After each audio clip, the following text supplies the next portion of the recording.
Hello friends, नमस्कार।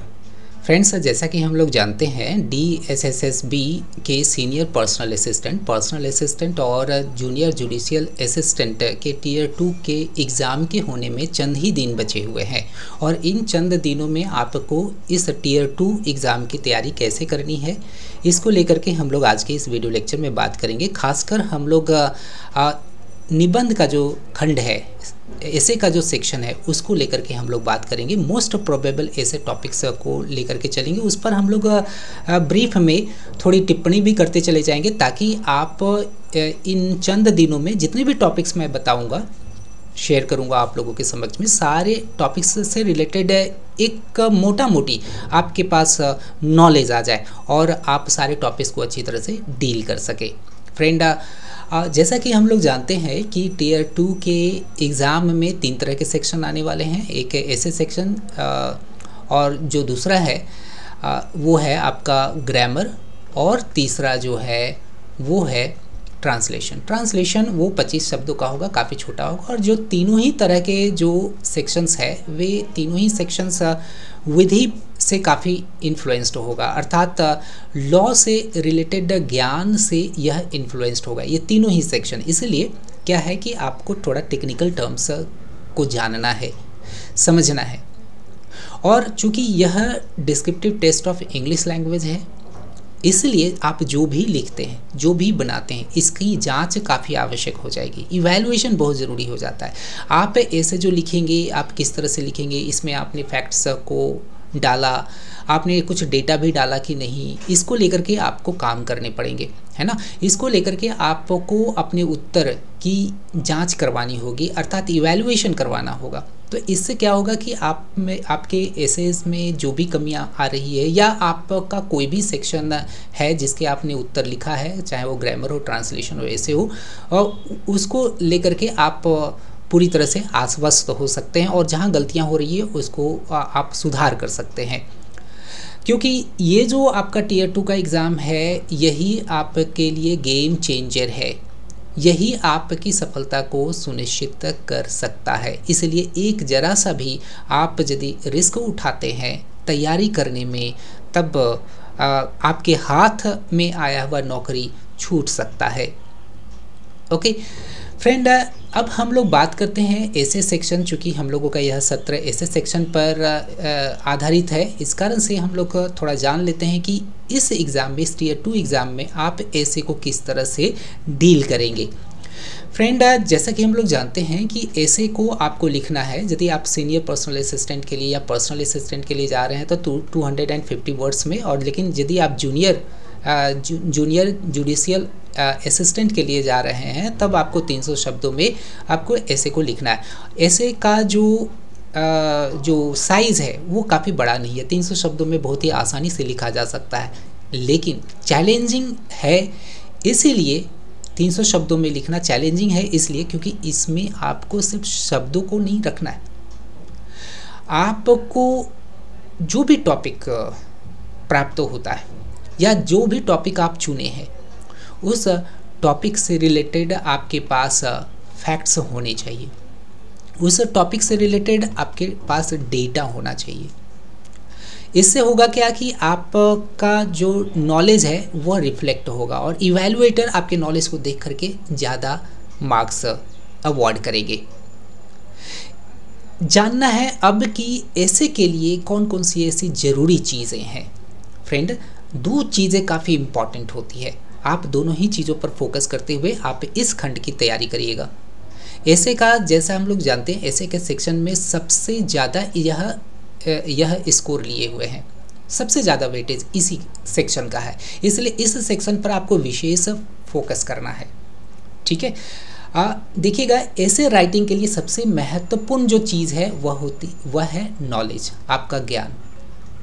Okay, मैं इस सेशन में, मैं इस वीडियो लेक्चर में, मैं जो भी टॉपिक्स को सुझाऊंगा, सारे टॉपिक्स को एक एक करके लेना है, उससे रिलेटेड आपको नॉलेज गेन करना है। और क्योंकि नॉलेज यदि गेन नहीं करेंगे तो आप लिख नहीं सकते हैं, आपकी कलम अचानक से रुक जाएगी, इसके बाद फिर तो वो खंड ही, वो सेक्शन ही आपका ख़राब चला जाएगा। तो नॉलेज को रखना बहुत ज़रूरी है, साधारण तरीके से नहीं लिखना है, कंपटीशन है। ओके, दूसरी जो इम्पॉर्टेंट चीज़ है नॉलेज के बाद, वह है आपका ऑर्गेनाइजेशन ऑफ थॉट। ठीक है, ऑर्गेनाइजेशन ऑफ थॉट। ऑर्गेनाइज कैसे करेंगे आप अपने नॉलेज को, ऑर्गेनाइज कैसे करेंगे? और ऑर्गेनाइज करने के लिए, ऑर्गेनाइज कहने का मतलब है कि जो भी आपने ज्ञान प्राप्त किया है किसी भी टॉपिक को लेकर के, उस टॉपिक को के लिए जो आप विषय वस्तु देंगे, जो भी आप कंटेंट प्रोवाइड करेंगे, उसको आप 300 शब्दों में किस तरह से एक्सप्रेस करेंगे, वो भी उस एक ऑर्गेनाइज्ड फॉर्म में। ऑर्गेनाइज्ड फॉर्म कहने का मतलब हो गया कि आपको काम करना है बॉडी पर। देखते हैं कि हम लोग जानते हैं कि ऐसे के 3 पार्ट्स होते हैं, इंपॉर्टेंट पार्ट्स होते हैं। सबसे पहला जो होता है इंट्रोडक्टरी पार्ट, इंट्रो। ओके, दूसरा है हम लोगों का बॉडी, और तीसरा है कंक्लूजन। ये 3 पार्ट्स तो कॉमन पार्ट्स है, कॉन्स्टिट्यूएंट पार्ट्स होते हैं किसी भी तरह के ऐसे का। इंट्रोडक्शन में जो भी टॉपिक का आप चुने हुए हैं, उस टॉपिक से रिलेटेड आपको आइडिया, अपना आइडिया, उसमें थोड़े से फैक्ट्स एंड डेटा भी डाल सकते हैं। वो काफ़ी कॉम्पैक्ट होना चाहिए, यह तो देना ही है, और वो काफ़ी अच्छी तरह से ऑर्गेनाइज्ड होनी चाहिए। 300 शब्द है ना, तो 300 शब्दों के लिए आपको कोशिश करना है कि 40 से 50 शब्द तो आप इंट्रोडक्शन के लिए तो ज़रूर बचा करके रखें। 50 शब्दों में आपको इंट्रोडक्शन देना है। और बॉडी जब लिख रहे हैं, पैराग्राफ चेंज करिए, और जो बॉडी आप दे रहे हैं वो आपका लगभग होना चाहिए वो 190 से 200 शब्दों का वो होना चाहिए। और कोशिश करिएगा कि जो भी इंट्रोडक्शन में आप अपने आइडिया को डाले हैं, अपने विचार को डाले हैं किसी भी टॉपिक से रिलेटेड, उसका यह एक्सपेंडेड फॉर्म ही होना चाहिए। ओके, एक्सपेंड करिए उसी आइडिया को। और इसके बाद आपको कुछ शब्दों में, जो भी बच्चे कुछ शब्द है, मान लीजिए 300 शब्दों में लिखना है, तो 50 शब्द के करीब आप अपना कंक्लूजन दीजिए। कंक्लूजन से कम ही में आप दे सकते हैं, आप 20 से 30 शब्दों में ही आप कंक्लूजन दीजिए। तो जो शब्द बच रहे हैं वो आप अपने बॉडी में डालिए। ठीक है, इस तरह से आपका जो थॉट है ऑर्गेनाइज होना चाहिए। और सबसे इम्पॉर्टेंट इन दोनों के बाद जो है वो आपकी हैंड राइटिंग है। फ्रेंड, हैंड राइटिंग आपकी अच्छी नहीं रहेगी तो इवैल्यूएटर आपके आंसर की ओर आकर्षित होंगे ही नहीं। वही फर्स्ट इम्प्रेशन जमाता है। आपका नॉलेज का स्तर क्या है वो आपकी सेकेंडरी होती है। आप किस तरह से लिख रहे हैं इसको लेकर के आपको गंभीर रहना है, और आपको लिख करके प्रैक्टिस करना है। ये नहीं कि सिर्फ नॉलेज गेन करने में लग जाइएगा और सोचिएगा कि अभी मेरे पास बहुत कम समय है, बस हर तरह के टॉपिक्स को आप सिर्फ नॉलेज पॉइंट ऑफ व्यू से पढ़ रहे हैं। पढ़ने से नहीं होगा, लिखने से होगा। लिखिएगा तब आपको समझ में आएगा कि 300 शब्द या 250 शब्द कितने देर में मैं लिख करके तैयार हो जाऊँगा। हालाँकि आपके पास समय काफ़ी है, काफ़ी समय है, बहुत आराम से आप तीनों ही सेक्शंस को कवर कर सकते हैं। लेकिन होता क्या है प्रॉब्लम, कि आप अपने थॉट को ऑर्गेनाइज कैसे करेंगे, कौन से आइडिया को आपको विशेष फोकस करके लिखना है, कौन से आइडिया को आपको सेकेंडरी रखना है, ये आप जब तक लिख करके प्रैक्टिस नहीं करेंगे आपको समझ में नहीं आएगा। आशा करते हैं आप इस बात पर ध्यान रख करके आप इस टीयर 2 के एग्ज़ाम के ऐसे सेक्शन की तैयारी करेंगे। ठीक है, अब हम लोग जानते हैं एक एक करके इस एग्ज़ाम के लिए मोस्ट प्रोबेबल ऐसे टॉपिक्स। ठीक है, सबसे पहला जो ऐसे का टॉपिक्स मैंने यहाँ पर सुझाया है वह है reforms in the Indian criminal justice system, अर्थात भारतीय आपराधिक न्याय प्रणाली में सुधार। अब भारत में अपराध अलग अलग तरह के होते हैं और इसमें कई सारी खामियां हैं, और इसको लेकर के आपको विशेष नॉलेज गेन करना है और आपको 300 शब्दों में लिखना है। दूसरा जो टॉपिक यहाँ पर है important topic, impact of social media on privacy laws in India. भारत में सोशल मीडिया का जो इन्फ्लुएंस बढ़ रहा है, सोशल मीडिया का जो ट्रेंड बढ़ रहा है, इसके कारण से प्राइवेसी लॉज अफेक्टेड हो रहा है। अर्थात निजता से संबंधित जो कानून है ना, कानून है, उस पर सोशल मीडिया का किस तरह से प्रभाव पड़ रहा है, इसको लेकर के आपको ऐसे लिखना है। जैसा कि हम लोग जानते हैं, बीच में बात क्या है कि यह मामला निजता के अधिकार से संबंधित मामला सुप्रीम कोर्ट तक पहुंचा हुआ था कि जितने भी सोशल मीडिया है वह लोगों के जो यूज़र्स हैं सोशल मीडिया के उसके जो निजी जो डेटा है उन डेटा को कलेक्ट करके उसका गलत तरीके से प्रयोग किया जाता है। तो इसको लेकर के किस तरह से प्राइवेसी लॉज बनाया जाना चाहिए और जो भी प्राइवेसी लॉज है इंडिया में उस पर इसका किस तरह से प्रभाव पड़ रहा है, इसको लेकर के आपको एक सुंदर सा बढ़िया सा ऐसे फ्रेम आउट करना है। इसके बाद तीसरा देखिएगा, legal implications of artificial intelligence and machine learning, अर्थात कृत्रिम मेधा के किस तरह के अड़चन हो सकते हैं, लीगल अड़चनें क्या क्या हो सकती है। फ्रेंड, जैसा कि जानते हैं कि अभी आर्टिफिशियल इंटेलिजेंस का ज़माना है, आप आर्टिफिशियल इंटेलिजेंस से कुछ भी करवा सकते हैं।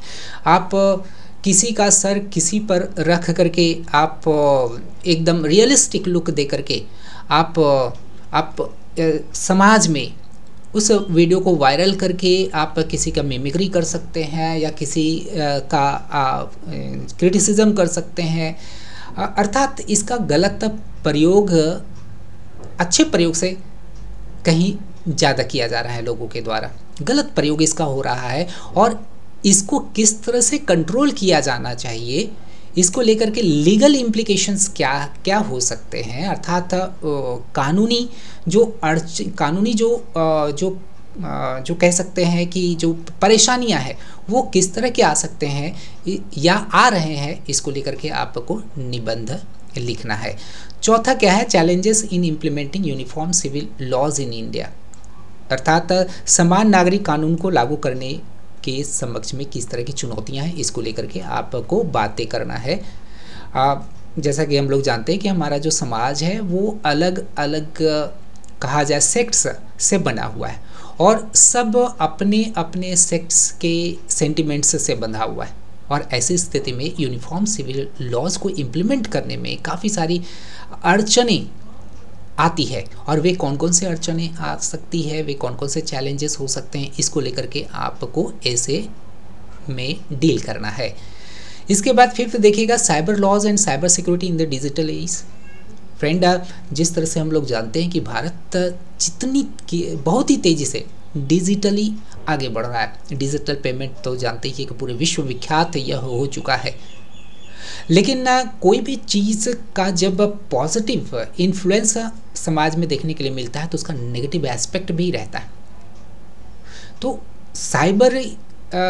साइबर यूज यदि ज़्यादा हो रहा है तो उससे रिलेटेड सिक्योरिटी ब्रीच भी होता है।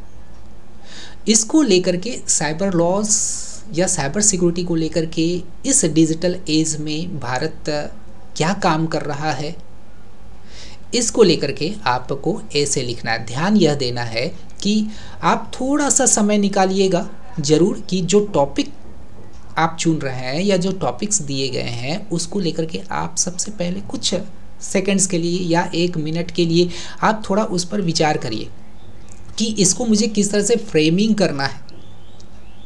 इसके बाद आप लिखना प्रारंभ करिए। समय का अभाव एक जरा सा भी नहीं है, आप काफ़ी आराम से लिखिए और कॉम्पैक्ट लिखिए। ओके। सिक्स्थ देखिएगा, right to privacy, a fundamental right in India. देखिएगा, निजता का अधिकार, अभी हम लोग कुछ देर पहले बात भी किए हुए थे कि निजता का अधिकार भारत में एक मौलिक अधिकार है और निजता के अधिकार का हनन किस तरह से होता है भारत में, इसको लेकर के बातें करना है। निजता का अधिकार क्या है, इसको लेकर के बात करना है। अभी आया हुआ था ना कि भारत सरकार आधार कार्ड को लेकर के भारत के पब्लिक, भारत की जनता के जो प्राइवेसी जो राइट है उसका उल्लंघन कर रहे हैं। सारे तरह का डेटा सरकार जो है इसको अपने पास रख ले रही है। जो राइट टू प्राइवेसी का ब्रीच है, उल्लंघन है। तो इस तरह के जो तथ्य हैं या कुछ जो आंकड़े हैं उन सभी का आपको बेहतर रूप से बैलेंस बनाते हुए आपको ऐसे को फ्रेम करना है। 7th जो इम्पॉर्टेंट टॉपिक मेरे विचार से लग रहा है वह है environmental laws in India's successes and challenges. पर्यावरण संबंधी जो कानून है उसमें भारत तक कितनी ज़्यादा सफलता प्राप्त किया है और इसके राह में इस लॉज के पर्यावरण से संबंधित नियम को लागू करने के रास्ते में कितनी तरह के चैलेंजेस है, चुनौतियां हैं, इसको लेकर के आपको यहाँ पर ऐसे लिखना है। 8वां देखिएगा legalisation of euthanasia in India pros and cons. Euthanasia को हम लोग हिंदी में कहते हैं इच्छा मृत्यु। भारत में इच्छा मृत्यु लीगल है या इलीगल है, इसको लेकर के आपके पास ज्ञान होना अति आवश्यक है, तभी आप इस तरह के टॉपिक को डील कर सकते हैं। फ्रेंड, अगर हम लोग 2018 से पहले की बात करते हैं तो किसी भी तरह के यूथेनेसिया भारत में इलीगल था, अवैध था। लेकिन हम लोग जानते हैं कि अगर नहीं जानते हैं तो जान ले कि 2018 में एक ऐतिहासिक, एक हिस्टोरिक जजमेंट आया सुप्रीम कोर्ट की तरफ से कि जो पैसिव यूथेनेसिया है उसको लीगल किया जाए। पैसिव यूथेनेसिया, हम लोग जानते हैं कि यूथेनेसिया 2 तरह के होते हैं। एक एक्टिव यूथेनेसिया जिसमें कि क्या है कि डॉक्टर जब देख रहा है कि पेशेंट के जीने की संभावना लगभग ना के बराबर है, तब ऐसी स्थिति में वो जो है फेटल या डेडली वो इंजेक्शन दे करके उसे मृत्यु दिया जाता है। मतलब एक्सटर्नल फोर्स से यदि किसी भी पेशेंट की मृत्यु होती है तब वो एक्टिव यूथेनेसिया कहलाता है। हालांकि पेशेंट काफ़ी दर्द में मांग भी करता है कि मुझे यूथेनेसिया दिया जाए, है ना। तो यदि इंजेक्शन दे करके उसको मृत्यु दिया जाए तो वह एक्टिव यूथेनेसिया कहलाता है। लेकिन भारत, जैसा कि हम लोग जानते हैं कि भारत एक ऐसी भूमि है जहाँ पर स्पिरिचुअलिटी इसके जो सामाजिक कंटूर है उसमें छुपा हुआ है, उसमें निहित है। जैन धर्म में यदि हम लोग बात करते हैं तो यूथेनेसिया उसके जैन धर्म में निहित है। निर्वाण वगैरह क्या है, वो तो यूथेनेसिया ही है ना। जब व्यक्ति अपनी इच्छा से लाइफ सपोर्ट सिस्टम को त्याग दे, खाना पीना अन्न जल त्याग देता है और ऐसी स्थिति में वह मृत्यु को प्राप्त करता है तो वह पैसिव यूथेनेसिया कहलाता है। यहाँ पर इसी चीज़ को लेकर के डील करना है, ठीक है। 9th को देखिएगा, common protection laws in India issues and solutions. जो भारत में जो सामान्य सुरक्षा कानून है उसको लेकर के क्या क्या मुद्दे हैं, है ना, क्या क्या परेशानियां हैं और उसका निवारण क्या क्या हो सकता है, इसको लेकर के आपको निबंध लिखना है। Juvenile justice system in India need for reforms. नाबालिग न्याय प्रणाली, भारत की जो नाबालिग न्याय प्रणाली है उसमें कई सारे दोष है, तो आपको उन सारे दोषों को एड्रेस करना है और रिफॉर्म्स को सजेस्ट करना है, ठीक है। कोशिश करिएगा कि आप बुलेट फॉर्म्स में मत लिखिएगा, है ना, बुलेट फॉर्म्स में मत लिखिएगा। आप जितने भी बुलेट्स देंगे उसको आप एक पैराग्राफ में डील करेंगे, ओके। बुलेट फॉर्म्स में 300 शब्दों में ही और बुलेट्स आपको देना नहीं, मतलब आपको पॉइंट्स नहीं दर्शाना है, आपको बस एक पैराग्राफ में उन सारे पॉइंट्स को मेंशन कर देना है। क्लियर है? ये सब सारी चीज़ें बहुत इंपॉर्टेंट है, आपको याद रखना है ऐसे को डील करने के लिए, ठीक है। 11वां देखिएगा, legal challenges of data protection in the era of big data. देखिएगा हम लोग सोशल मीडिया का बहुत यूज़ करते हैं और ऐसी स्थिति में हम जो क्या करते हैं, अलग अलग तरह के डेटा को, फैमिली डेटा को हम लोग सोशल मीडिया पर डालते हैं और अपनी इच्छाओं को वहाँ पर व्यक्त करते हैं, इंटरेस्ट को व्यक्त करते हैं और इस तरह की चीज़ों को लेकर के जो भी सोशल मीडिया कंपनीज़ है वे डेटा को स्टोर करते हैं और उसी को चुरा करके वो क्या है, बिजनेस एंटिटीज़ को वो सेल आउट कर देते हैं। तो ये क्या है, ब्रीच है, डेटा ब्रीच यह कहलाता है। इसको प्रोटेक्शन किस तरह से किया जाए, है ना। हम लोग कुछ साल पहले तो सुने ही थे कि चाइनीज़ की कुछ एप्लीकेशंस को बैन किया गया है क्योंकि वे डेटा लीक कर रहे थे, डेटा चुरा रहे थे। इस संबंधित आपको नॉलेज गेन करते हुए ए से लिखना है। नेक्स्ट देखिए कि impact of GST on Indian economy. ये सिंपल सा टॉपिक है, आपको लिख लेना है। Uniform civil code, prospects and challenges, काफ़ी ट्रेंड में है यह यूनिफॉर्म सिविल कोड। अभी लोकसभा इलेक्शन चल रहा है, लोकसभा इलेक्शन के बाद सरकार आती है तो most probably uniform civil code वो ले आएगी, ठीक है। सामान्य नागरिक संहिता, social security in India. Friend काफ़ी इंपॉर्टेंट यह टॉपिक है। भारत में सामाजिक सुरक्षा, कोई भी देश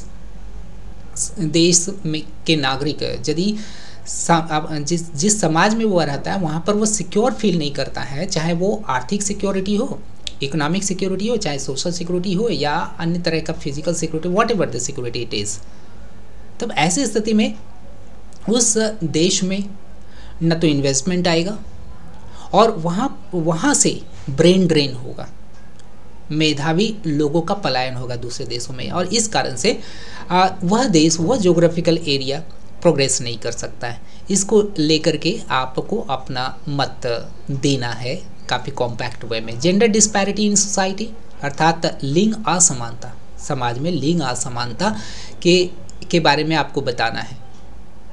ओके, आगे देखिएगा, justice delayed is justice denied. जिस किसी को न्याय बहुत देर से मिलता है तो ऐसी स्थिति में न्याय खत्म होता है, न्याय से आशा टूट जाता है। हम लोग जानते हैं कि इंडिया में 80,000 से भी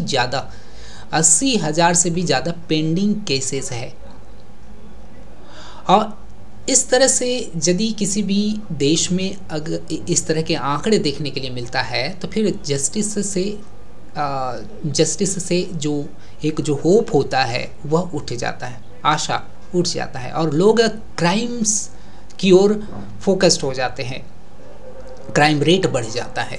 इस कारण से ये इस चीज़ को ध्यान में रखते हुए पेंडेंसी जो केसेस की है वो कम करनी चाहिए, क्विक जस्टिस जरूर प्रोवाइड किया जाना चाहिए। इसके बाद देखिएगा 17 है, इक्वल जस्टिस टू ऑल। सभी को इक्वल जस्टिस कैसे प्राप्त हो सकता है, समान न्याय कैसे सबको प्राप्त हो सकता है, इसको लेकर के आपको निबंध लिखना है। फिर इसके बाद इंडिपेंडेंट जुडिशियरी इन इंडिया, भारत में स्वतंत्र न्यायपालिका का स्वरूप कैसे इंट्रोड्यूस किया जा सकता है देश में, इसको लेकर के आपको बात करना है। इसके बाद should euthanasia be made legal. दोनों ही तरह के जो यूथनेजिया है, चाहे एक्टिव यूथनेजिया हो चाहे पैसिव यूथनेजिया हो, दोनों को क्या लीगल कर दिया जाना चाहिए। यह एक आर्गुमेंटेटिव ऐसे है, आपको प्रॉस एंड कॉन्स में अपने पॉइंट्स डालने हैं। राइट टू प्राइवेसी, निजता का अधिकार, ये इसके बारे में हम लोग आगे भी पहले चर्चा कर चुके हैं। 21 को देखिएगा, एंटी डिफेक्शन लॉ, दल बदल कानून।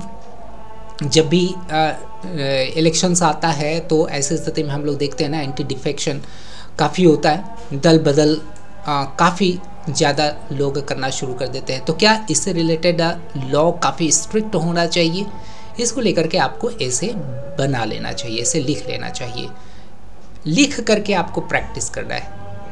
22 का देखिए, the need of police reforms in India. भारत में पुलिस सुधार की ज़रूरत है। लोग पुलिस से डरते हैं, डर नहीं होना चाहिए। नहीं तो ऐसी स्थिति में क्या होता है कि लोग पुलिस में केस दर्ज करने से पहले ही वो कुछ ना कोई दूसरे तरह का क्राइम कर लिए हुए रहते हैं, क्योंकि पुलिस के पास जाने का मतलब होता है कि बहुत बड़े लफड़े में फंसना। तो ऐसी स्थिति में पुलिस और जनता के बीच में कोर्डियल रिलेशनशिप होना चाहिए, मतलब एक ऐसा रिलेशनशिप होना चाहिए जिसमें कि दोनों मिल करके बड़ा ही कोऑर्डिनेशन के साथ काम कर सके, और इस तरह से क्राइम रेट्स कम हो सकता है। तो इसको लेकर के आपको ऐसे लिखना है। फिर इसके बाद चाइल्ड लेबर लोन्स, बाल श्रम ऋण दिया जाना चाहिए ताकि बाल श्रम रुक सके भारत में, इसको लेकर के आपको ऐसे लिखना है। फिर 24 को देखिए, role of judiciary is protection of human rights. मानव अधिकारों की सुरक्षा करना ही न्यायपालिका की भूमिका होती है, न्यायपालिका का काम होता है। इसको लेकर के आपको ऐसे फ्रेम करना है। 25 को देखिए, legal implications of climate change policies in India.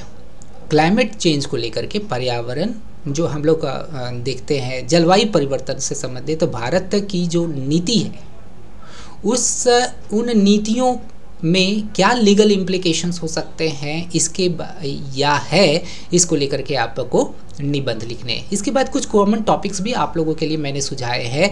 और सबसे पहला climate change and India's role in it, आसान है, आप लिख सकते हैं। Freedom of press is the bulwark of the Indian democracy. भारतीय प्रजातंत्र में प्रेस की स्वतंत्रता को प्रोटेक्ट करना चाहिए, उसको मजबूत करना चाहिए।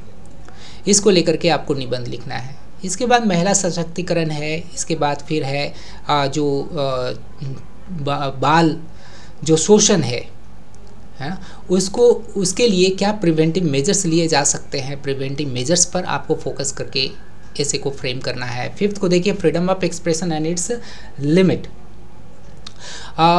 जो फ्रीडम ऑफ एक्सप्रेशन अर्थात अभिव्यक्ति की जो स्वतंत्रता है, लोग तो इसका तो धड़ल्ले से प्रयोग करते हैं लेकिन उसकी सीमाएं भूल जाते हैं। आपको अपने विचार देने हैं।